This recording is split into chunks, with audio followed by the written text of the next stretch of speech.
Bom dia, boa tarde, boa noite a todos. Sejam bem-vindos ao primeiro episódio da sexta temporada do Bate-Papo sobre Composição.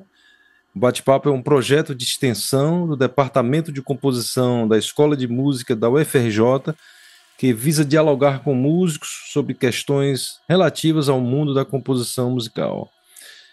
O projeto propõe travar um diálogo com músicos de diversas vertentes, tanto na música de concerto, do jazz, MPB, sem restrição estética.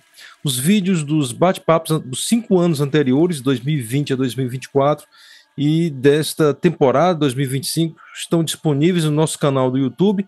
Inscreva-se e ative o sininho para receber notificações sobre os próximos programas. Os programas de 2023 e diante estão disponíveis também no formato podcast no Spotify e na Apple, dentre outras plataformas. A equipe que realiza esse projeto é formada por mim, Liduíno Pitombeira, pelo professor Ian Wagner e pelo compositor extensionista Ítalo Spinelli. Temos a honra de receber hoje o compositor, pesquisador e professor Paulo Rios Filho, para falar sobre sua obra musical, suas pesquisas, atividades de ensino em música e sobre as perspectivas no âmbito da composição. Seja bem-vindo, Paulo. Muito obrigado, Liduíno. Muito obrigado, Ian, pelo convite. Para mim é um prazer estar participando aqui. Boa noite, Paulo. Boa noite. Olá, pessoal. Boa noite, bom dia, boa tarde, seja lá qual for o horário que vocês estiverem assistindo a gente. Então, como de praxe aqui, eu vou ler, né, a bio do nosso convidado para depois a gente começar o nosso bate-papo propriamente, né? Então, o compositor Paulo Rios Filho é doutor em composição musical pela Universidade Federal da Bahia. Suas obras têm sido tocadas em quase todo o Brasil e também em outros países, como Portugal, Venezuela, Argentina, Holanda, Alemanha, Estados Unidos, dentre outros. Tem colaborado com importantes grupos musicais, como o New Ensemble, na Holanda, o Ice Ensemble e Orpheus Chamber Music Ensemble, nos Estados Unidos. Além de ensemble moderno na Alemanha, Camerata Aberta, GNU, Du Robato, Jimba e Ensemble Plurisons aqui no Brasil. Atualmente é professor de composição da Universidade Federal de Santa Maria, no Rio Grande do Sul, onde ajuda a dirigir o ensemble Novas Tríades, e atua como líder do grupo de pesquisa CM-EPA, Criação Musical, Experimentação e Pesquisa Artística. Então, boas-vindas novamente, Paulo. É um prazer ter você aqui. E eu queria começar essa nossa conversa pedindo para você falar um pouco sobre onde você nasceu, onde você cresceu e que caminhos te levaram à música e, sobretudo, à composição. Fique aí livre para explorar pessoas que foram importantes aí nesse caminho, professores, eventos. Fique livre para responder da melhor forma. Valeu. Então, mais uma vez, né, só reforçar o agradecimento. Para mim é realmente um prazer, assim, porque volta e meia eu estou acompanhando ali os programas e então ficava assim sempre ansioso, né? Será que vai chegar a minha vez, né? E aí chegou e eu estou muito feliz mesmo de conversar com vocês. O Liduíno, que eu já conheço há mais tempo, é sempre um prazer realmente assim encontrá-lo e poder bater papo livremente, né? Então é só mais uma ocasião nesse sentido e agora a gente está se encontrando pela primeira vez aqui de maneira virtual. Para mim é uma alegria também. Então, assim, eu nasci, sou baiano, né? Mas nasci em Salvador e me criei depois em uma. A gente passou por uma série de cidades, assim, na verdade, no Recôncavo primeiro, porque meu pai trabalhava no Banco do Brasil, né? E era sempre transferido. E aí depois a gente se assentou mais ali na região, no sertão da Bahia, na região de Conceição do Coité. Entre Serrinha e Conceição do Coité. São cidades vizinhas, assim, então estão a 20 minutos uma da outra. Primeiro a gente foi para Coité, depois para Serrinha, depois voltamos para Coité, e aí a minha família se estabeleceu lá e foi onde eu cresci, né? Em Conceição do Coité, na região cisaleira, região de produção de sisal, lá no sertão da Bahia, uma região de semiárido, né? E lá em Coité foi quando também, assim, em Serrinha já tinha tido uma oportunidade de fazer aula de percussão. Meu pai é músico, né? Meu pai, então, na verdade, ele teve que fazer em um determinado ponto da vida dele a opção entre a segurança de um trabalho no banco, que ele já vinha galgando, né? E a carreira dele como músico, porque ele chegou a ponto assim de dizer vou largar tudo e vou para o Rio de Janeiro para tentar. Então era músico popular, compositor também de música popular, ganhava, participava sempre dos festivais do Banco do Brasil, né? Na época dos festivais e tal, ele participava. Eu não sei se o cachorro atrapalha bastante aí, né? Ah, bom saber. Não, não, não É, escutando. tá. E, enfim, então tinha essa presença da música em casa, assim, como uma constante, assim. E meu pai, depois que fez essa opção, então, principalmente depois do meu nascimento, ele teve que fazer a opção pelo banco, mas a música nunca deixou de estar presente, porque ele sempre estava tocando, até mesmo profissionalmente, né? Mas também não profissionalmente nas farras, então era sempre aquela ansiedade para chegar ao final de semana para poder fazer música, que era o que ele realmente, era o que movia ele, o que sempre moveu ele, né? Então tinha essa presença da música, foi como aí eu comecei a estudar percussão com um músico lá, o Espiga, um músico lá de Serrinha. Depois em Coité eu fiz aula com o Toinho, que era baterista de forró, das bandas lá da região. E é meu instrumento, né? O meu instrumento é a bateria. Então, com 10 anos de idade foi que eu comecei na bateria e de lá para cá tem os momentos em que, né, depois da universidade, é que tem os momentos de hiato na prática instrumental. Eu acho que esse é um drama que todo mundo que decide estudar composição acaba passando um pouco, principalmente se envolve, como eu acabei me envolvendo na área acadêmica, então não era só mais compor, né? Era também dar aulas e fazer pesquisa. Mas a bateria é meu instrumento. Mas depois disso, tive experiência também com banda filarmônica, que né, eu não sei, eu tenho a impressão que não se chama assim em todas as partes do Brasil, mas é uma formação de um grupo de sopros, né, uma orquestra de sopros, com aquele repertório entre a música popular, arranjo de música popular, e um repertório de dobrados, né, marchas. Então, ali eu aprendi a tocar saxofone e foi onde aprendi a ler música, né? E aí, depois disso, então, vestibular para composição musical. E aí, por que composição musical? Eu não sei se eu sei bem explicar, mas eu sei que eu já andava criando algumas coisas, assim, né? Então, era o advento do 486, naquela época, assim, a gente está falando aqui do final da década de 90, início dos anos 2000, e, sei lá, mexia principalmente com DAW, assim, né, com programa de gravação. Isso aí eu mexia bastante. A gente tinha uma banda na escola, no ensino médio, então eu gravava a banda e tal. E vi que lá tinha uma função em paralelo ao estudo na Filarmônica, né, que tinha uma escola da Filarmônica de música, eu vi que lá tinha uma função de partitura. Então comecei a experimentar, a compor por lá também, e foi dali que vieram as composições, por exemplo, da banca de entrada lá na UFBA, na Federal da Bahia.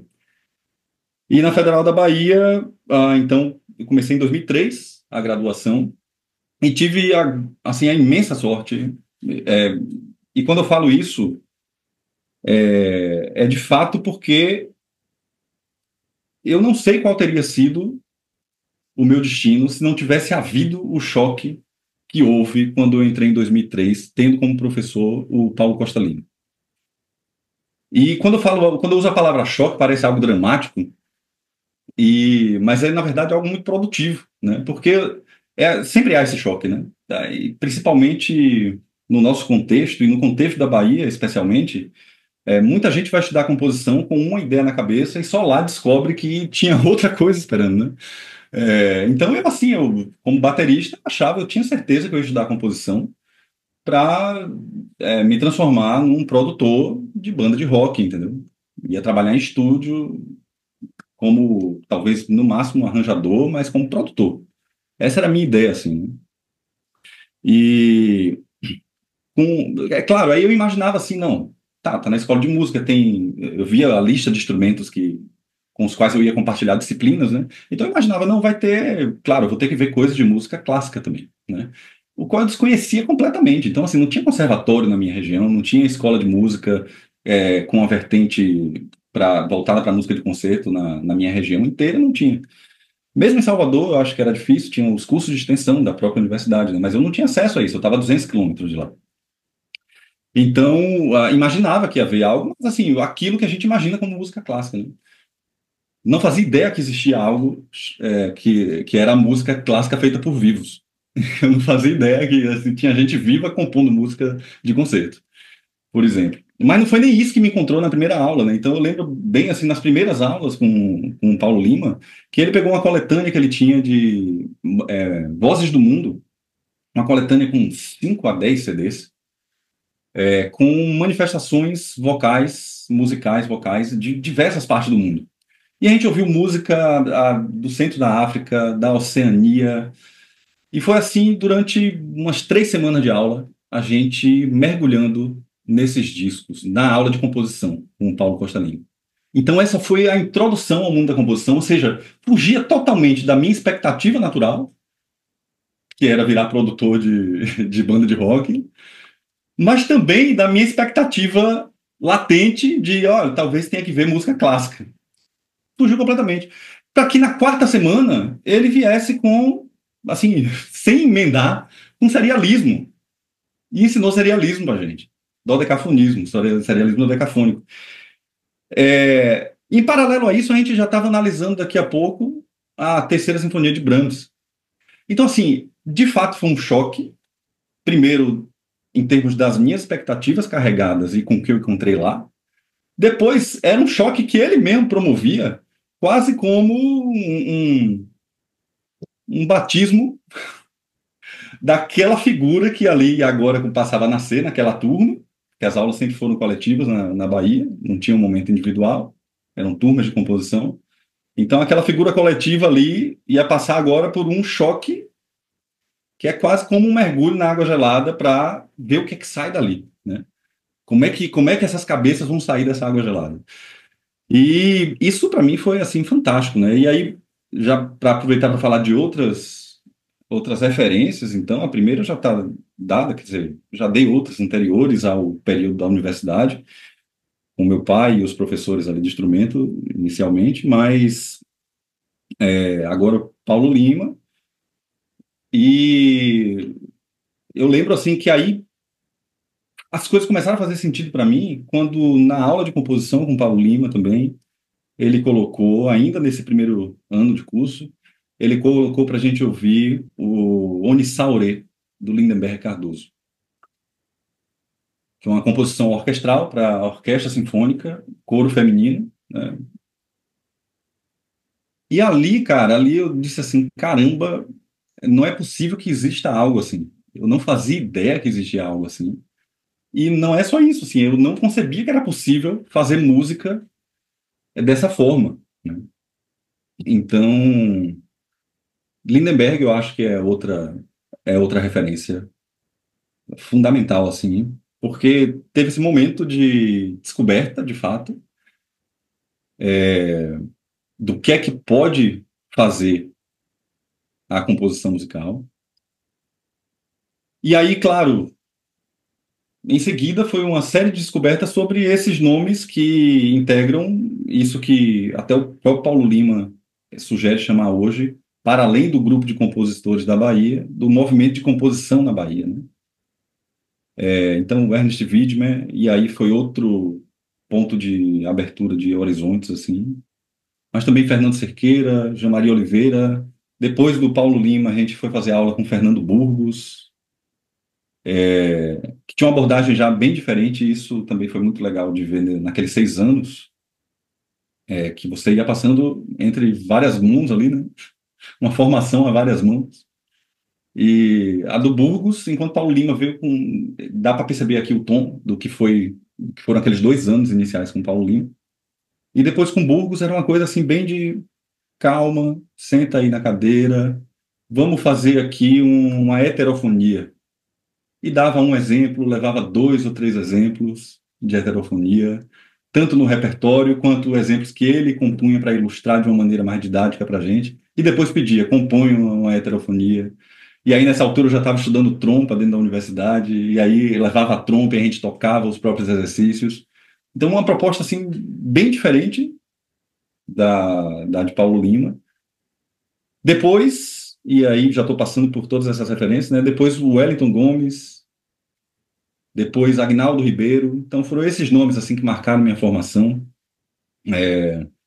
É claro que a gente pode falar dessas, né? Na verdade, eu acho até que espera-se que você comente sobre nomes, quando perguntam quais são as referências para um compositor de música contemporânea, sobre nomes bem localizados geograficamente, né? Muitas vezes, né? E eu falo isso porque uma vez eu encontrei um professor já bem, bem experiente, na minha primeira ida para fora do Brasil, em Portugal, eu aproveitei para tentar aproveitar ao máximo aquilo, né? E fazer aulas e tudo mais. Então, eu entrei em contato com um monte de gente. E uma dessas pessoas me recebeu super bem, assim. Mas aí ele me perguntou, tá, quais são, antes de olhar qualquer coisa minha, a gente estava almoçando, ele perguntou, quais são as tuas influências? Aí eu falei, Lindenberg Cardoso, Ernest Widmer, Fernando Cerqueira. Aí ele disse assim, não, tá. E ele conhecia bem esse pessoal. Ele frequentava o Brasil e ele tinha sido colega desses nomes em festivais e tudo mais, dando aula. Aí ele dizia, olha, são excelentes, mas eu quero saber quais são suas influências, assim, na música de concerto europeia. Ele foi bem direto, assim. Eu disse assim, olha, eu tenho referências na música de concerto europeia também, mas essas são minhas referências, essas são minhas influências, né? É claro, isso é problemático por um lado, eu olho agora retrospectivamente, né? Mas por outro eu acho fantástico também que tenha sido assim, sabe? E tenho muito orgulho de ter começado na composição por conta de como essas pessoas tão próximas de mim e falando às vezes de coisas também tão próximas me tocaram de um jeito tão profundo, né? E eu acho que seria isso, assim. Yeah. Paulo, muito bem. E aí, quando é que começa a questão do ensino, né? Porque você é professor hoje, né? Eu até me lembro que a gente se encontrou na Ampon, acho que você fazia mestrado, no final da graduação ali, 2007, não é? Tava, Uhum. tava- Acho que é é, final da graduação. isso, final da graduação. E você, o Bertissolo, já era uma turma bem ativa, né? Nos Uhum. debates e tudo. É, e quando é que começa, então, o ensino, pesquisa, e você continua na performance, ou usa a performance para, digamos, alimentar, né, as experimentações, composição? Eu sei que você compõe Uhum. música experimental, né, assim, de grande qualidade, né? Como é que surgiu a questão do ensino e como é que essas áreas todas, pesquisa, ensino e até extensão, a gente pode dizer, como é que elas interagem aí na sua produção, né? Obrigado, Luiz. É, eu acho assim, eu acho que a primeira dessas três coisas que você menciona aí, né, da performance, e aí talvez performance com o pé na extensão, tal, né, olhando agora de dentro dessa estrutura acadêmica no Brasil, mas pesquisa e ensino, né, eu acho que a primeira até foi a pesquisa, no sentido de a primeira que começou a contaminar e ser contaminada também pela composição musical, né? Porque dentro da graduação ainda, eu e mais um grupo de colegas, que era justamente o pessoal que depois se consolidou em torno ali da OCA, a Oficina de Composição Agora, né? Que foi um grupo de compositores que tentavam movimentar a cena ali de Salvador, de criação musical, que foi uma iniciativa, na verdade, decorrente lá do primeiro ano também de aulas com Paulo Lima, porque isso é muito importante, eu acho, mencionar. Porque, e vai acabar tendo um pouco a ver também com essa interação pesquisa, ensino e composição, porque eu acho que Paulo Lima fez assim um laboratório com a gente de música falada. Ele já tinha feito isso na década de 80, quando voltou para a Bahia, e tinha sido assim um estouro de sucesso, até tô falando em termos pop assim mesmo. Eram composições faladas com temáticas, enfim, que estavam pelas ruas, né? E ele retomou um pouco isso, claro, de maneira diferente ali com aquela turma de 2003, mas ele tinha essa proposta então de fazer música com a fala, né? E música ah, com um viés mais ou menos experimental, mas ainda assim tendo um campo experimental criativo no nosso horizonte, com a voz, né? E isso eu acho que foi importantíssimo para a formação de todos nós que estávamos naquela turma, porque era uma forma de você fazer música contemporânea de uma maneira muito direta, sem precisar primeiro cativar todo um círculo de intérpretes e ganhar a confiança desses intérpretes, né? Seja ganhando um concurso. Às vezes isso acontece porque você ganha um concurso. Ganha um concurso e as pessoas dizem, pô, o cara é bom, talvez eu queira tocar uma peça dele, vou pedir uma peça para ele. Às vezes acontece porque você é colega de uma dessas pessoas e, pô, rolou uma afinidade entre as duas pessoas, você e aquele grupo, e você vai escrever para eles topam tocar. Quer dizer, tem diversas configurações possíveis aí, né? Mas no nosso caso, nem precisou esperar ver como isso ia acontecer na carreira individual de cada um, porque a gente já tinha um campo de realização da coisa, que era justamente a oca. Então a gente escrevia para vozes faladas. E aí, por vozes faladas, você entenda de tudo quanto é recurso vocal, de grito, assovio, instrumento que a gente não, na verdade, não dominava, tudo isso entrava, e na verdade entrava de maneira muito consonante à proposta criativa das obras que começaram a ser compostas para aquele grupo, né? Ou seja, a gente começou a fazer música contemporânea e a experimentar com música, sem precisar primeiro de uma rede de intérpretes próxima, e sem precisar a gente também dominar tecnicamente os instrumentos que a gente tocava no nível que era necessário, talvez, para tocar aquilo que a gente estava pensando, estava concebendo, entendeu? Então, com a voz, a gente conseguia fazer muita coisa, com essa voz falada e com esses recursos vocais É um recurso mais espetacular, né? heterodoxos. Você já resolve direto a coisa, né? É um Exato, recurso exatamente, incrível, incrível, né? exatamente. Muito E aí bom. ele tinha um projeto de extensão na época, que era a Série Brasil, e aí ele já envolveu a gente na produção daquele negócio também. Então, pô, olha, vou convidar tais pessoas. E aí tinha uma mistura grande ali, ia, sei lá, um grupo da Casa Branca, o Ilê Funfun, apresentar música de candomblé, depois vinha o Du Robato, que tocava música de concerto contemporânea, depois a gente entrava e fazia as experimentações vocais, que sempre se passava por teatro, assim, era incrível, porque o público depois vinha dizer, nossa, como eu adoro essas coisas de teatro, e a gente, mas não é teatro, é música, né? A gente ficava meio puto, assim, com isso. É, mas então foi assim esse campo experimental também de pesquisa, né? Porque ali então a gente e também de extensão, porque a gente se via agora não só mais compondo e tocando, mas também pensando junto o evento que ia dar uma casa, a estrutura que ia abrigar tudo aquilo que a gente preparou, Isso. né? Paulo, Inclusive pensando, existem exemplos dessas experiências no YouTube, por exemplo, que a gente possa cara, divulgar? era uma época que ainda assim o YouTube, por exemplo, não existia É verdade, ali. é. E depois começou a existir, mas não era fácil você registrar vídeo e subir Sim, na plataforma, né? sim, Então a gente perdeu muita coisa. sim, Eu acho que a gente tem uns registros meio perdidos, assim, de áudio, tá? certo. A gente tem até que fazer um esforço para agrupar de novo esses registros, assim.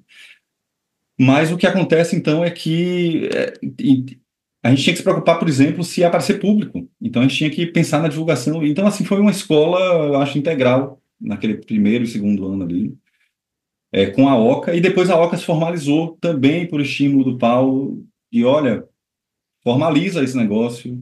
Era uma época que os editais estavam virando a política de Estado, tanto a nível estadual quanto a nível federal.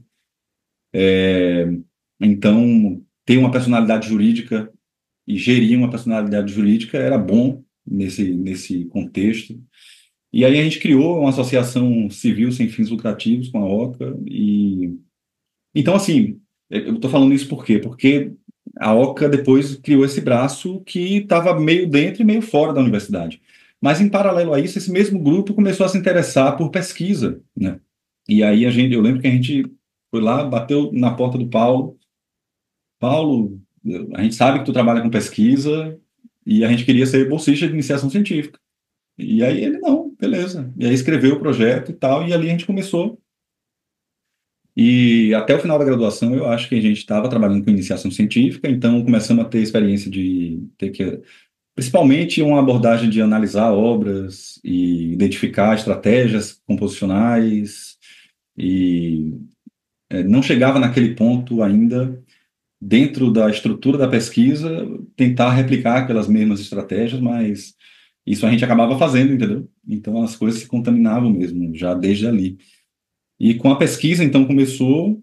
E aí eu acho que depois, quando eu me formei, no ano seguinte teve um seletivo para substituto na UFBA.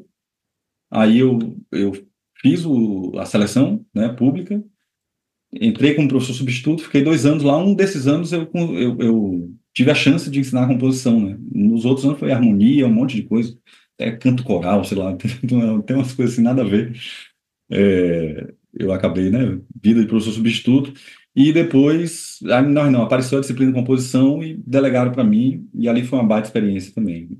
Depois disso, em 2013, eu passei num concurso para a Universidade Federal do Maranhão, e não era em São Luís, né, trabalhava num campus. A Universidade Federal do Maranhão tem 9 campi no interior, então eu trabalhei num desses campos, lá na região do Rio Parnaíba, do Baixo Parnaíba, em São Bernardo do Maranhão, no Centro de Ciências de São Bernardo, que tinha um curso lá que era um curso interdisciplinar, não era bem um curso de música, mas dava a formação equivalente a uma licenciatura em música, no final das contas.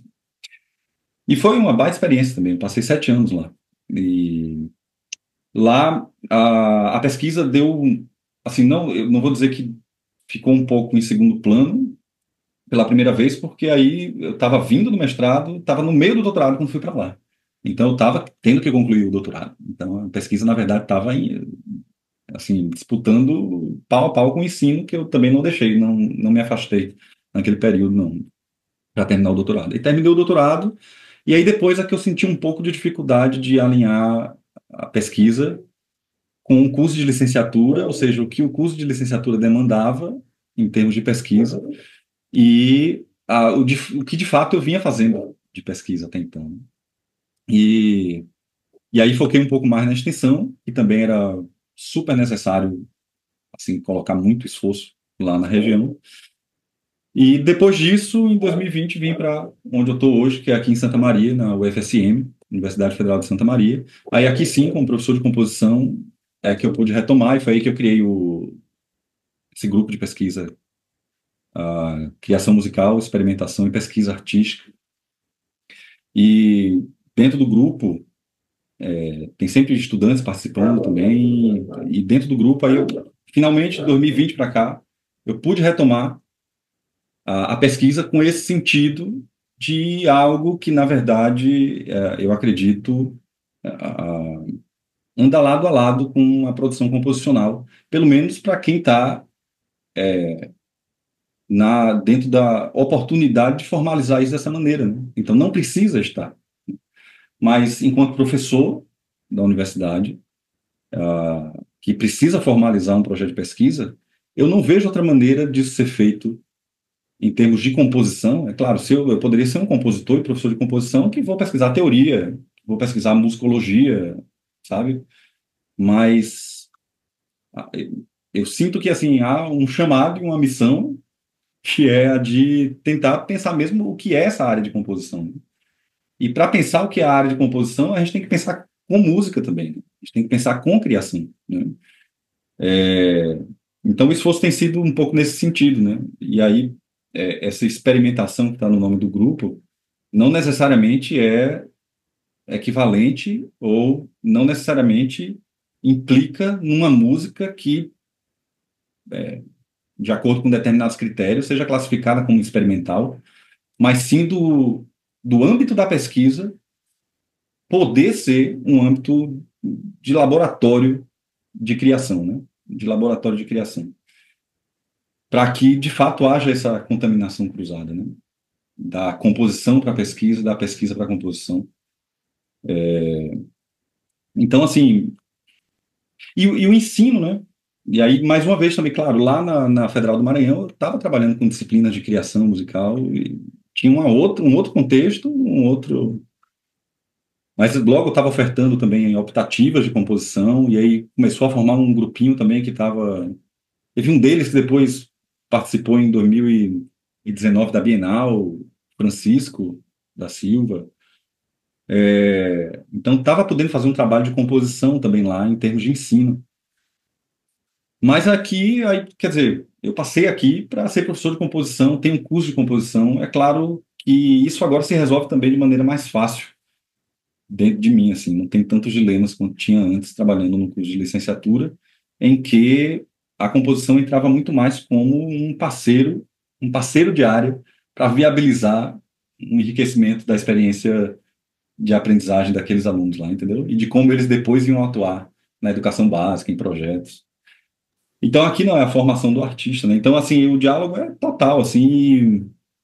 a- Agora eu estou como coordenador do curso de música, bacharelado e licenciatura aqui na UFSM, então tenho tentado continuar compondo durante esse período também, mas não sobra tanto tempo assim, então é sempre, vocês conhecem bem essa dinâmica, é sempre assim naqueles buraquinhos que sobraram, né? E, E aí é só assim, graduação ou tem também não pós-graduação, ou tem uma iniciando? especialização aqui. Sim, Eu não sim. estou envolvido com a especialização, porque é da área de performance, a especialização, e a gente tem atualmente a comissão trabalhando no projeto do mestrado aqui, para abrir o mestrado. Porque é um curso que tem 60 anos, cara, o curso aqui da UFSM. E essa é a primeira universidade do interior, no Brasil, né? Então, foi a primeira universidade numa cidade de interior do Brasil, que começou e logo depois já tinha um curso de música, sabe? E então, assim, a perspectiva de alguns professores, principalmente o pessoal que entrou mais agora, é um pessoal que entrou mais também, acabou de vivenciar um doutorado, por exemplo, ou acabou, não acabou tanto assim, né? Já tem um tempinho, mas trabalhando para criar o mestrado, porque eu acho que a região merece e demanda. Mas, enfim, o que acontece então com o ensino de composição é que quando não tem esses buracos, né? Ainda assim, eu não posso dizer que eu deixei de trabalhar com composição, né? Então, nas aulas, eu estou o tempo todo trabalhando com composição. Ah, ficou muito claro do Paulo Lima na maneira como eu dou aula, ficou muito do Wellington Gomes na maneira como eu dou aula. Mas hoje eu me descubro também muito próximo do Fernando Burgos. Então, às vezes eu estou compondo junto com eles um exemplo para falar de um assunto de composição em sala de aula, entendeu? E então não posso dizer que na verdade, eu posso dizer que o ensino não me permite ficar longe, da composição, mesmo nesses momentos mais turbulentos, assim, por exemplo, com a coordenação de curso. É, então, eu vejo total, eu pelo menos tento ver, né, e tento fazer com que as coisas tenham essa integração, assim, o mais produtiva possível, assim, pesquisa, ensino, composição. Extensão, a performance, né? Só para concluir, Dudu, se eu estiver falando demais, ou se tu quiser pontuar alguma coisa também, Tá fica à perfeito, tá, vontade. tá bem fluido, pode Tá, continuar. Estamos curiosos aqui. tá, Tô vendo tá. ali uma trompa, tô vendo outro instrumento atrás. É, a trompa, coitada, virou item de decoração, né? Assim, para você ver, né, a situação. É, mas o que acontece, então, cara, é que aí a coisa da performance, né?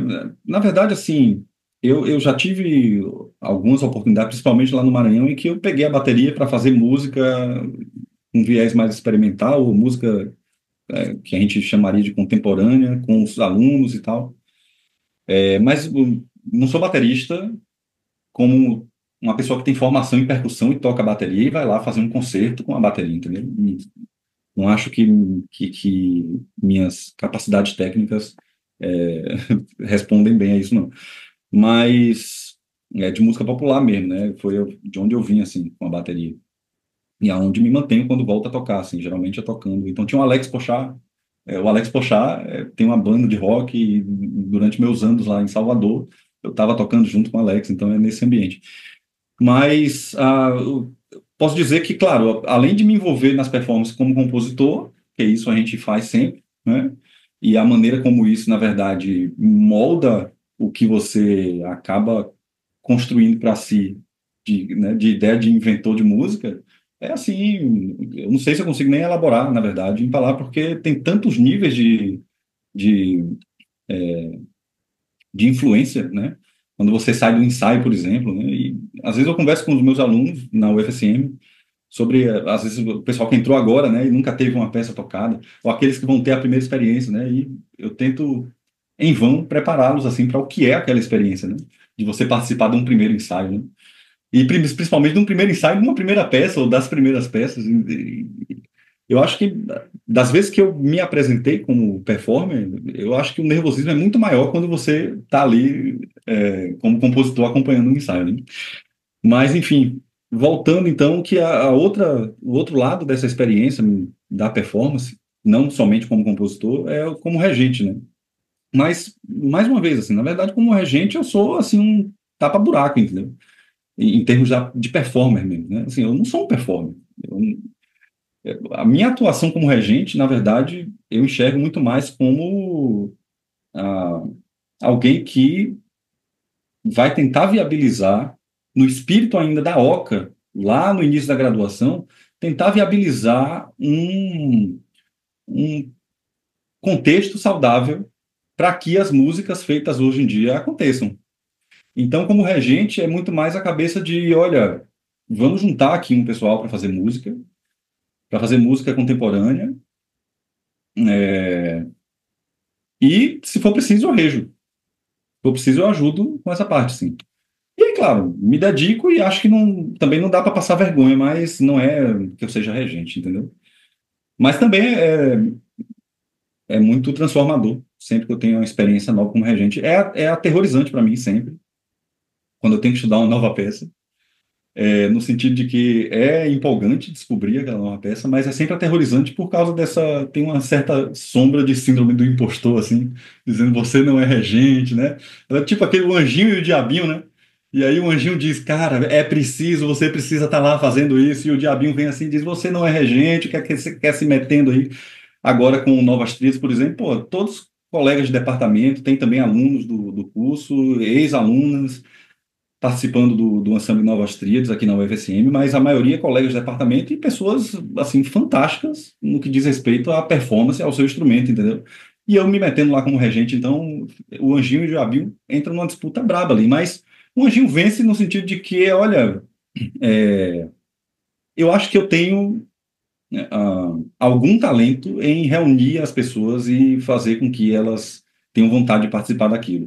E aí eu me apego a isso e tento fazer o melhor na parte musical. Eu acho até melhor não baixar o espírito típico de regente, entendeu?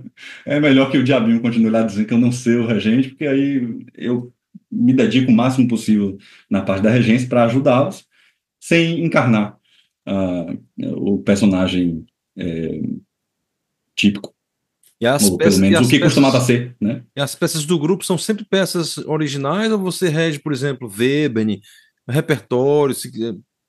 O grupo, na verdade, ainda é bem recente, né? Esse grupo aqui agora, ele é muito recente. O que eu posso falar é, tive uma outra experiência aí na UFBA, com o Camará, um sambinho. E com o Camará, a proposta era sempre fomentar a criação de repertório novo e local, nacional também, né? E eu acho que o Novas Tríades tem essa vocação também, sabe? Isso não quer dizer que no futuro a gente não possa tocar repertório tradicional de música contemporânea também. Mas, por enquanto, tem sido essa a vocação, assim, de alimentar a cena com os compositores que fazem parte dessa cena. Então, agora a gente acabou de gravar um disco no meio do ano passado, estamos no processo agora, terminando mixagem, entrando no processo de capa para poder lançar do grupo, com esse repertório que a gente montou, na verdade, em 2022. Então, imagina também, são todos professores, a maioria é professor do departamento. Para marcar um ensaio é uma confusão, né? Por cada agenda de cada um. Mas, então, assim, aquele repertório que a gente montou. Como é, Ian? Não, não, eu só comentei que eu imagino, porque Exato. até quando você falou, né, da questão do que você, hoje em dia, é coordenador de curso, né, É, eu compartilho do mesmo sofrimento, assim, que, olha, é muito trabalho e de fato, sobra pouquíssimo tempo, né, para a gente, enfim, fazer o que a gente mais gosta, né, é. pô, Mas mas eu não sei você, Ian, mas o meu período está acabando agora em julho. Viu? é, o meu, eu achei isso há 4 anos atrás, já tô... É, mas enfim, a gente vai tocando a vida. Eu espero É, que em breve eu olhe para isso com algum saudosismo. sim, não, acho que sim. Mas, mas assim, você trouxe pontos muito interessantes aí e eu fiquei bastante fascinado com a maneira que você, né, encara, né, o ensino composicional, observando que, né, obviamente tem professores de composição e compositores que se dedicam, às vezes, a uma pesquisa mais ligada à teoria musical, ou musicológica e tal, e a sua pesquisa ela tem esse core aí, né, mais de experimentação, né, laboratorial, como você disse, né? Uhum, Com essa pesquisa com os alunos e uhum, tudo mais. Mas eu queria voltar um pouco ao eixo composição para entender um pouco na sua carreira, né, como se deu essa passagem, né, que assim, pelo que você foi falando, né, tem todo um contínuo aí, né, de deixar de ser aluno de graduação e aí mestrado e aí começar a dar aula e doutorado, né? uhum. Mas como é que começou assim a as suas, como foram as suas primeiras experiências de ter grupos, tanto nacionais quanto estrangeiros, a tocar obras suas, e principalmente quando esses grupos passaram a eventualmente encomendar obras para você, pedir obras especificamente para você, né? Como é que Uhum. foi esse momento assim que você, de alguma forma, assim, você falou, pô, né, tá, o que eu tô fazendo tá dando certo né, e tem gente interessada no que eu tô fazendo, né? Uhum. Quer falar um pouquinho sobre isso? Legal, interessante. É, ó, em- eu acho que ali nos primeiros anos da graduação, né, eu já falei da experiência da OCA e da gente estar compondo e tocando com os recursos que a gente tinha, coisas às vezes ah, ah, muito elaboradas ou muito complexas, né? Não sei bem que termo usar. Mas é importante também que, junto com esse trabalho, então, vocal, então tinha o Paulo também, mais uma vez, é por isso que eu disse que eu acho, aquele primeiro ano com o Paulo Lima foi, assim, fundamental. Por todos os motivos que eu já falei, inclusive a OCA e o estímulo que, na verdade, a OCA como um laboratório pedagógico dele, eu vejo isso claramente hoje em dia. Na época, não, né? Mas teve um outro laboratório que, em paralelo a isso, tinha também o João Paulo, que é professor de clarinete hoje na UFRN, e o João Paulo estava fazendo mestrado lá na época, e de alguma maneira o Paulo Lima convenceu a ele que seria uma boa ideia fazer o mestrado dele em clarinete sobre obras de compositores iniciantes do primeiro ano de composição, e o processo de ele colaborar com esses compositores. Na verdade, assim, é fácil de convencer porque é uma bela ideia, né? E o João Paulo comprou a ideia, né? Precisava ter o outro lado comprando também, e o João Paulo comprou a ideia. Então, nesse primeiro ano, a gente teve essa experiência também, de tanto trabalhar em colaboração com o intérprete, o João Paulo, e foi, assim, intérprete já de primeira linha. Então, aquela experiência foi, assim, muito rica nesse sentido, né? Ah, Mas, assim, eu ainda não me sentia compositor, né? Eu, de vez em quando converso com o Paulo sobre isso, assim, como era importante, eu me lembro ele apresentar a gente quando tinha algum evento, alguma coisa assim, ele sempre apresentava a gente como compositor, no primeiro ano de composição. Ele nunca disse é meu aluno ou qualquer coisa assim. Ele dizia, esse aqui é o compositor Paulo Rios.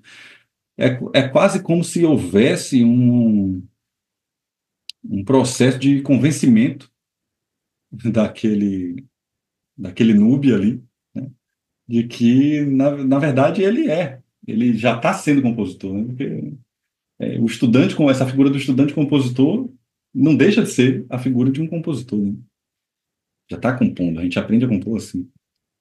Então, teve essa experiência com o João Paulo, mas eu ainda não me sentia, apesar de estar quase me convencendo com aquela história toda, né? E eu acho que para um estudante de composição é essa necessidade de reconhecimento, primeiro do professor, né? Quando você mostra as peças, quando você leva o MIDI, isso é um ponto de muita ansiedade, né? E a depender da resposta, você como professor, hoje eu me vendo como professor, a depender da resposta, às vezes até a mais positiva das respostas pode ser avassaladora, né? Mas eu ficava esperando esse momento em que, tá, o João Paulo tinha que fazer o mestrado dele, entendeu? Isso não quer dizer que minha música realmente moveu ele. E eu acho que isso aconteceu a primeira vez em 2005. Teve o Seminário Internacional de Música lá da UFBA, e veio o Leon Biriotti, um compositor uruguaio, para lá, que tinha tido ligação com um grupo de compositores da Bahia na década de 60, e foi para lá, já estava bem velhinho.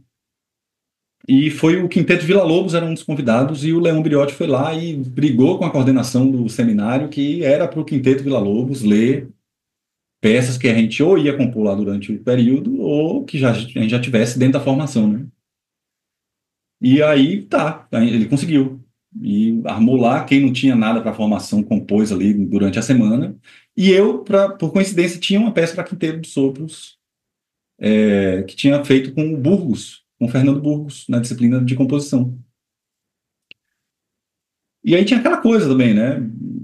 Em 2003, eu acho que no primeiro ano já tinha submetido coisa para a Bienal, 2005 também, levando pau. E aí, é como tu falou, né, Ian? A gente fica a expectativa, quando é que eu vou sentir que, de fato, quando é que o bate-papo compositores vai me chamar, entendeu? Nessa expectativa, né? E aí, Agora você já tem nossa chancela, hein? exatamente, exatamente.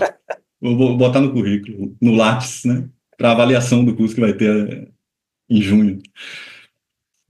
Mas aí teve essa experiência assim, e ali eu disse, caramba, eu lembro que eu sonhei com aquilo, cara. Depois daquilo ali, assim, eu ia dormir e ficava sonhando com o Quinteto Villa-Lobos, tipo, incorporando a música, entendeu? No repertório, assim, por causa daquela leitura que teve lá. E aí, em 2007, aí eu comecei a participar de festivais, tipo o Festival de Música de Londrina, com o Manes, fez uma oficina de música eletroacústica lá, que virou minha cabeça também. E em 2007, aí fui para o Encum, o primeiro Encum que eu participei, o Encontro de Compositores Universitários, foi em São Paulo. Lá conheci a Valéria Bonafé, a Fernanda Navarro, o Gustavo Penha, Martim Reis, uma galera massa, assim, da minha geração, que eu fui conhecer lá durante o Encum. Luciano Barbosa, daí do Rio. Tudo eu conheci nesse Encum. E ali eu acho que a coisa foi mudando, assim. Então, tipo, no Encum tocaram a peça, mas aquele esquema de encontro de estudante, né? Que um monte de peça e a intenção da galera sempre foi fazer tudo que chegava, o máximo possível, pelo menos. E isso sobrecarregava os músicos, então não saiu assim aquela coisa que encheu os olhos, você não acompanhava o ensaio porque chegou, já estava rolando o evento. Mas aí eu lembro que a peça foi selecionada na Bienal daquele ano, esse Quinteto de Sopros, né? E aí o Quinteto de Foi Villa qual tocou, e ano, aí perdão? 2007. 2007. 2007. Então, em 2007 aconteceu tudo isso, assim, participando de festivais, teve também o de Campos do Jordão, em 2007, que eu participei. Depois, aí, o Festival de Música de Londrina, o Encum e a Bienal. Então, ali, eu acho que foi quando eu disse assim, olha, alguma coisa tem aí, porque Campos do Jordão era seleção, o Festival de Música de Londrina não era seleção, era inscrição, mas assim, você ia lá e eu estava vendo gente de fora da Bahia, entendeu? Então, sabe aquela coisa que eu falei das minhas influências? E, de fato, até hoje eu afirmo, as minhas maiores influências são Widmer, Lindenberg, Paulo Lima, entendeu? Assim, de fato, eu não tenho problema nenhum em assumir isso. Na verdade, eu tenho orgulho de assumir isso. Mas, assim, acabou que isso denuncia, por outro lado, também um certo ilhamento, né? A gente via coisa de composição de compositores da Europa e dos Estados Unidos, a gente via no curso, sabe? Mas a gente ficava muito lá, né? E quando eu fui para esses outros lugares, eu comecei a frequentar os festivais, é que eu conheci outras pessoas e eu comecei a ver, tá, o que eu estou fazendo aqui tem algum fundamento, assim, né? Não estou viajando. E aí a Bienal, é claro, foi um marco, assim, nesse sentido, porque passava por concurso, né? Passava por uma banca e depois ia ser tocada a nível profissional, realmente. Então, eu acho que essa Bienal de 2007, mas não só ela, tá? Essa ecologia de fatores aí colaborou para eu perceber que tinha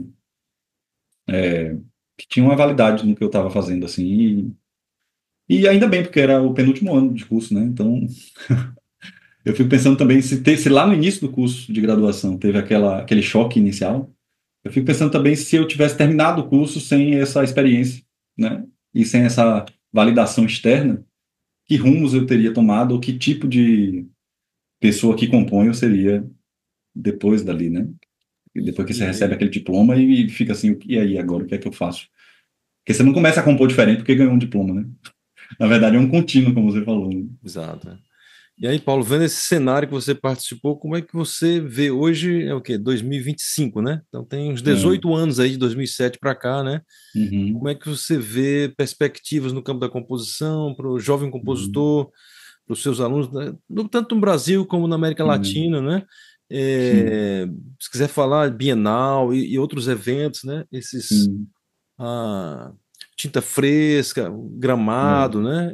Uhum. Como é que está na Bahia hoje? Se quiser mencionar um pouco disso, assim, para onde é que um jovem compositor pode ir e até a gente que está trabalhando já há algum tempo, né? Sim. É, como é que a gente pode se articular aí para ter nossas peças tocadas e participar? Como é que você está vendo a perspectiva hoje?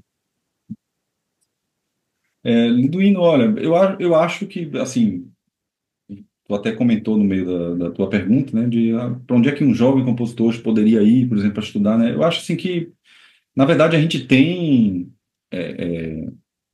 boa formação em composição em diversos centros hoje em dia, né? Então, assim, se fosse para dizer para um jovem compositor que vai entrar no curso de composição, para onde é que ele deveria ir, eu diria que ele tem que vir para o UFSM, entendeu? Que a gente está precisando de mais ingressantes aqui. Não, eu falo em termos de performance. Durante Ah, o tá. curso, Sim, para sim, onde é sim. que ele deve ir, É, digamos, sim. Não, festivais? não, eu entendi melhor agora, mas assim, mas eu acho que continua assim, primeiro falando de um panorama do ensino de composição em geral, né? Eu acho que de fato assim, a gente tem a Paraíba como um centro forte, a gente tem a Bahia como um centro forte, a gente tem, claro, aí Rio, São Paulo, não precisa nem comentar, Belo Horizonte como centros fortíssimos e referência. É, a gente tem o Paraná na Unespal, o pessoal fazendo também então um grupo bom, fazendo um trabalho com formação de compositores, mas também um trabalho de criação musical de maneira articulada. Eu acho assim que tem em Porto Alegre, pô, o Cunha e o Celso, mas o Felipe Adame também, o pessoal faz. Então, assim, eu acho que tem muitas opções hoje para você estudar composição em centros onde você vai ter uma formação bacana no viés, nesse viés da composição de música instrumental e de música de concerto. Então, isso falando primeiro de um cenário geral do ensino, né? E da pesquisa também, porque essas coisas, em todos esses centros, eu acho que estão andando meio juntas, assim. Sobre a coisa do nosso futuro, vamos dizer assim, enquanto um grupo de pessoas que se articulam em torno de uma prática, de uma determinada prática, né? É, é claro que é importantíssimo pontuar esses pontos de resistência que existem, geralmente localizados nas universidades, né? Nas universidades públicas, principalmente. E dessa maneira, eu acho que enquanto movimento de resistência mesmo, e aí então, às vezes até meio atuando como guerrilha cultural e intelectual, existe nesses centros, sim, uma esfera política no guarda-chuva público para a criação musical. Isso é inegável, assim. Então, a gente tem esses centros que eu mencionei aqui e outros, eu acho que são, assim, realmente fortíssimos e de ponta e com muita capacidade, tanto em pesquisa quanto em composição mesmo, ou seja, o que os atores desses lugares estão fazendo, né, no movimento da Bahia, no movimento do Rio, de São Paulo, de Porto Alegre, de Curitiba, de João Pessoa, de Belém também. É, Mas, como eu falei, isso é meio que como, assim, são pessoas infiltradas no sistema público que, enquanto professores, tentam fazer com que essa, essa expressão artística sobreviva, né? E quando a gente fala sobreviva, é sobrevivência mesmo, né? Então, assim, eu tenho o grupo que eu tenho aqui, ninguém está ganhando nada extra para fazer o que faz ali. E até mesmo para começar a ter um ganho imaterial, assim, E eu estou falando isso por quê? Porque a maioria é professor do departamento. Então, assim, não tem um financiamento de projeto para isso. A gente pode até conseguir no futuro, mas a gente sabe que não é fácil, né? Então, e todo mundo ali está dedicando hora do seu tempo de trabalhador, porque somos todos trabalhadores, estão dedicando para fazer uma coisa extra que exige muito, porque tocar música contemporânea não é fácil. Então, assim, eu estou falando de sobrevivência mesmo. É tipo assim, é uma galera que está suando para fazer com que esse negócio sobreviva. E é assim em todos os outros centros. A gente não tem grupos de música contemporânea dedicados, a gente tem grupos que geralmente estão abrigados na estrutura universitária. E dentro dessa estrutura universitária tem que dar aula, tem que fazer extensão, tem que fazer pesquisa, tem que dar aula, tem que fazer gestão, né, Ian? Então, é realmente sobrevivência da cena. A cena sobrevive e não é bem. E aí, onde é que eu estou querendo chegar? Né? Assim, se a gente está falando de perspectiva para o futuro. Não é que eu tenha uma visão necessariamente pessimista, não. Viu? Mas é que eu não consigo consolidar uma prospecção mais otimista, um diagnóstico mais otimista, enquanto não existe uma política pública voltada para a criação musical. Entendeu? Uma política pública consistente. Porque, assim, eu acabei de falar a importância da Bienal para que eu, indivíduo, Paulo Rios Filho, né, esse indivíduo, tenha se reconhecido compositor. Não só a Bienal, tudo que aconteceu ali mais ou menos no mesmo período, mas a Bienal, sim. Mas quer dizer, a Bienal é a única representante consistente de política pública voltada para a criação musical no país. E num país onde a criação musical representa tanto para a sua cultura, para o seu capital intelectual, a gente não tem mais nada que seja consistentemente voltado para essa área, de pensar o que é a música desse país, o que é que pode ser a música desse país. E a Bienal é um concurso. Assim, então, no final das contas, claro, tem os vários períodos da Bienal, né? São as várias bienais ao longo desses tantos anos, ainda bem que a Bienal resiste tantos anos. Mas, ainda assim, é um concurso. E se a única política pública consistente de um país voltada para a criação musical é um concurso que acontece de 2 em 2 anos, num local só, geralmente com os mesmos grupos de músicos, cara, esse negócio não está indo bem. Entendeu? Verdade. Não está indo bem. E aí, então, nesse sentido aqui, eu acho que a perspectiva é mesmo da gente continuar contando com as pessoas que inteligentemente se abrigam nesses espaços de resistência cultural, que são as universidades públicas, ainda hoje, para poder pensar, fazer uma música que é uma música que ninguém sabe direito como é que vai soar ainda, porque é uma música que vai ser inventada ainda. Né? Vale citar aí o Panorama, né? Essa que alterna com a Bienal, Perfeito. que eu acho que tem uma coisa mais, um procedimento menos, menos competitivo, digamos assim, né? Menos engessado também. Menos engessado. Não, com certeza. A gente tem várias outras iniciativas, e quase todas elas, até a própria Bienal agora também, muito obrigada, ou dependendo muito dessa parceria com as universidades. Né? Então, ainda assim. Mas os grupos, né? Ou seja, o futuro que eu poderia vislumbrar para dizer para esse jovem, olha, vai para tal lugar que lá tu vai ter peça tocada, não sei o quê, era um futuro em que há grupos existindo de maneira saudável em vários desses lugares, em cada um desses centros, né? Sem sobrecarga desses trabalhadores que normalmente tem que dar aula, tem que fazer gestão, tem que fazer extensão, tem que fazer pesquisa e vai arrumar um tempo ainda para estudar aqui um monte de notação maluca que o Liduino fica fazendo, entendeu? Eu lembro que o Liduino, quando foi lá no concerto do Plurissons, aí pegou a minha partitura e tinha lá um 111,6 de indicação metronômica. Aí ele disse, se eu fosse regente, eu me recusava a tocar isso daqui, eu só ia tocar se fosse em 112. Mas o mais chocante é que tudo aquilo ele fez no MuseScore, cara. Então tem que passar, não é? Muito bom, muito Sim, bom. eu só uso o MuseScore hoje em dia. Muito excelente. Cansei do final e do Sibelius. Falando em Plurissons, né, eu queria pedir para você comentar um pouco para a gente, né, sobre a tua obra Compton, Maputo, Salvador, né? Que eu acho que foi, se não me engano, tocada, né? Pelo Plurissom, isso. né? E depois, se já quiser falar um pouquinho também sobre uma outra obra sua que está aqui na lista, que é Oxóssi, né? Que eu acho que é Uhum. percussão É, e eletrônica, né? Eu acho.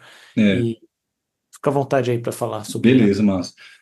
Eu vou até começar falando de Oxóssi, porque Compton, Maputo, Salvador, tem em termos de procedimento ou processo composicional, ou então, como falava o Fernando Cerqueira, né, que cada obra tem um sistema, né, sistema obra. Não é um sistema prévio que é aplicado para compor obras, mas cada obra inaugura também seu próprio sistema que justifica a sua existência com os elementos se comportando daquela maneira, né? Ou seja, suas próprias leis Sim, internas, né? Então o sistema obra de Compton, Maputo, Salvador é meio irmanado ali com o sistema obra de Oxóssi, e aí Oxóssi veio antes, né? Que é, por sua vez, um procedimento que eu comecei, uma coisa que eu comecei a pensar quando vou compor, uma peça para quarteto de clarinetes que eu fiz em 2021. E é basicamente um processo de subtração ou filtragem ou lixação reiterada em cima de uma determinada realidade sonora ou musical completa em si mesmo, plena, né? Então tem um mundo sonoro, um mundo musical pleno, e você, e claro, isso não é novidade nenhuma, sei lá, Bério né, já fazia isso há muito tempo atrás, mas de maneira reiterada, processos de filtragem de elementos que já estão lá de alguma maneira nesse mundo pleno, mas que são totalmente caracterizados quando você aplica esse filtro, né, essa subtração. Porque muitas vezes são elementos muito discretos que estão lá, né? E no caso dessa peça de 2021, são elementos concretos, assim, são elementos pré-gravados, né? E, de fato, há primeiro uma filtragem de parciais, então, primeiro com análise do espectro e a reinterpretação com parciais, discretos daquele espectro, e você aplica a filtragem e tal, e depois tem uma determinada harmonia que é resultante de uma série de filtros aplicados dentro de uma realidade sonora, falando em termos do espectro sonoro bastante complexo, né? Beleza, mas aí em Oxóssi, como é que isso foi feito? Foi feito a partir de uma gravação do Lorenzo Turner, que era um linguista norte-americano que andou pela Bahia em 1940, 1941, 42, e ele andou pelos terreiros porque o interesse dele era comparar o Iorubá falado na África e na Bahia, na verdade, em diversos lugares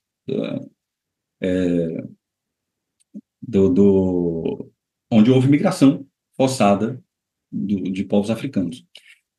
E ele gravou muito o pessoal nos terreiros de candomblé na Bahia, contando histórias primeiro, e cantando as cantigas de candomblé, né? E aí tem uma dessas gravações que foi lançada pelo pessoal do Memórias Afroatlânticas, que foi um projeto lá na Bahia de recuperação dessas gravações, justamente, do Lorenzo Turner,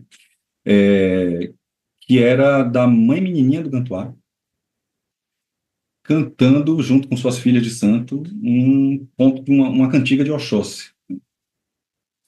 E eu me apaixonei, eu já conhecia essa cantiga, e ouvindo aquela gravação histórica, assim, eu me encantei muito com aquele universo sonoro.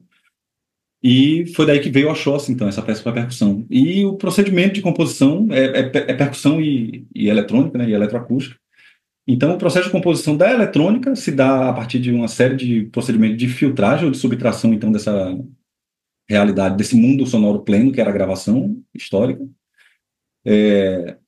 Por exemplo, com síntese granular, e aí a ideia de que a síntese granular é também um processo de subtração, porque está retirando pontos de um determinado fonograma. Só uma Com curiosidade, durações. você usa Csound ainda?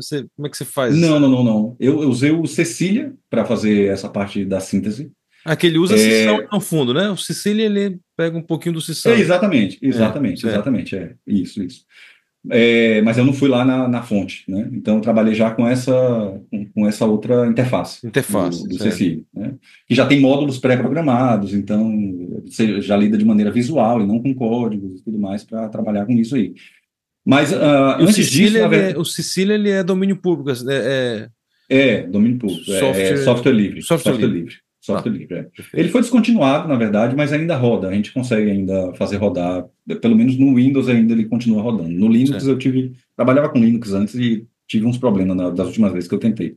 Mas enfim, mas antes disso também aí eu utilizava tanto o Pure Data, ou o PD, né, para fazer também outras sínteses lá, mas principalmente para aplicar filtros também. E meu Deus, como é o nome Open Music, não. não, não, não, um software, o Spear, O Spear, que vai... para fazer Ah, análise espectral e aplicar também filtros. Junto com isso, aí, para a parte instrumental, para a contraparte instrumental da eletrônica, a eletrônica está aí, certo? E a partir disso, também eu utilizando o Open Music para gerar material para a parte instrumental, tanto nessa peça de percussão quanto naquela de clarinete que eu tinha comentado. Na peça de percussão, a partir dessa gravação da Mãe Menininha, certo? E aí tudo da percussão também vem de processos reiterados de filtragem do material inicial, que é a Mãe Menininha cantando essa cantiga de Oxóssi. Em Compton, Maputo, Salvador, a, essa geração de materiais é um pouco mais difusa, porque eu tenho também material recitado, que também tem lá em Oxóssi. Geralmente eu uso esse recurso, mas lá em Oxóssi é uma coisa, um texto que eu meio que criei e tal. Aqui em Compton, Maputo, Salvador, esse Maputo aí vem justamente da Noêmia de Souza, que é uma poetisa moçambicana, e tem um poema dela chamado Patrão, que é utilizado na íntegra nesse, não exatamente na íntegra, eu fiz ainda uma decoupagenzinha ali, mas todo o texto vem dali, e de pequenas citações também textuais de uma canção do Kendrick Lamar, que é um compositor e cantor, um rapper norte-americano, né? Que é o Compton da história. Ele se criou ali, numa cidade chamada Compton, na Califórnia. E Salvador vem por causa principalmente do toque, o aderejá de Ogum, que está baseado ali na estrutura do Vassi, né? Que eu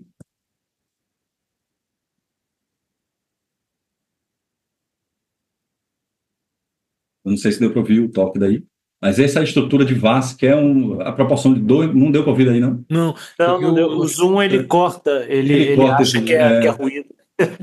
mas enfim, é a proporção de 2, 2, 1, 2, 2, 2, 1. Então, 5, uma porção de 5 e outra porção de 7, que aí em diversos toques de candomblé sofre rotações, sofre uma série de procedimentos quase seriais para gerar vários dos toques para diversos outros orixás também, né, inclusive. E aí o de Ogum tem uma determinada conformação e tem uma cantiga de Ogum também, o xalaré, que é utilizado, tudo isso de candomblé queto, né, que é utilizada também na peça, e aí é essa parte desse trio do título aí, de Salvador, né?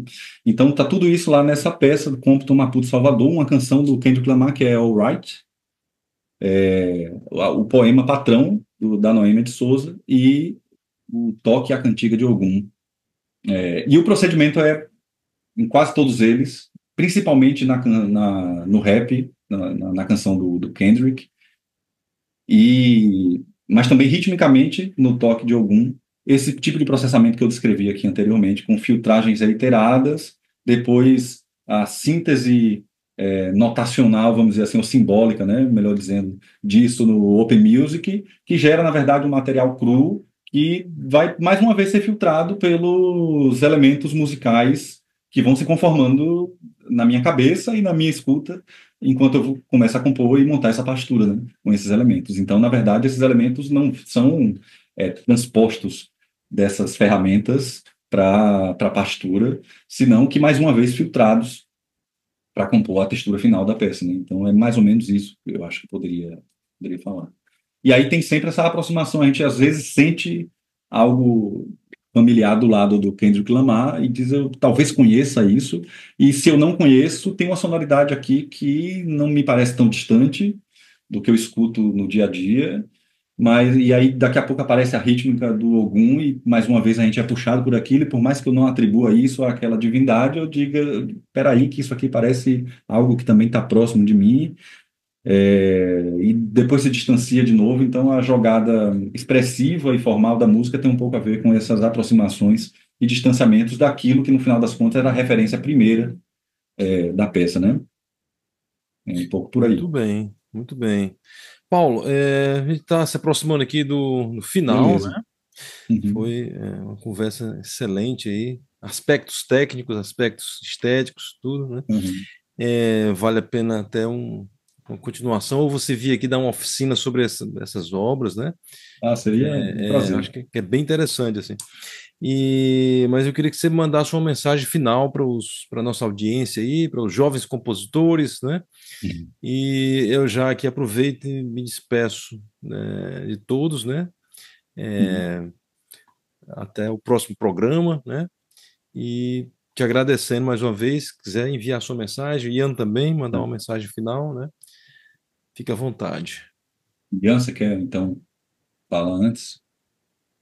Não, fica à vontade, Paulo. É, tá, uma mensagem final, né? Eu acho que, assim, pensando muito nesse jovem compositor,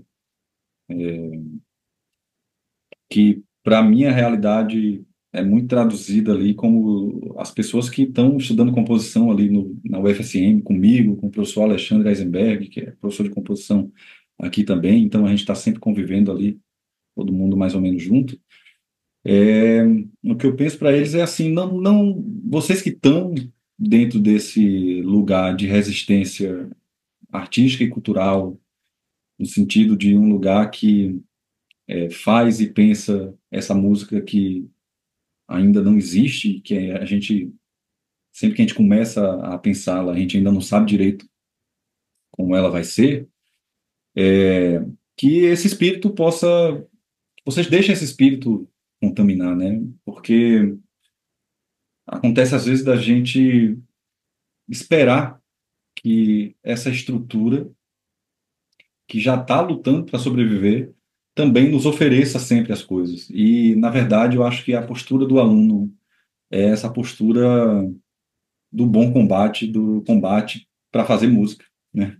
E nesse sentido é provocar professores, provocar colegas, provocar os coordenadores, e aí eu agora estou nessa figura também, até julho, hein, Ian? Mas provocar o diretor da orquestra universitária, entendeu?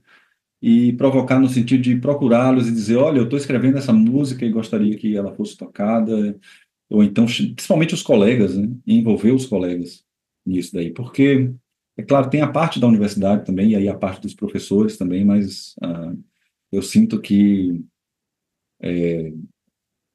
precisa ter esse ânimo vindo de uma iniciativa própria também dos alunos de composição, né? Eles entenderem que compor não é só sobre compor, né? É sobre criar também, ah, criar também essa rede que vai abrigar a música que a gente faz, né? Acho que é por aí. Teria, se é para ter uma mensagem, se poderia ser essa.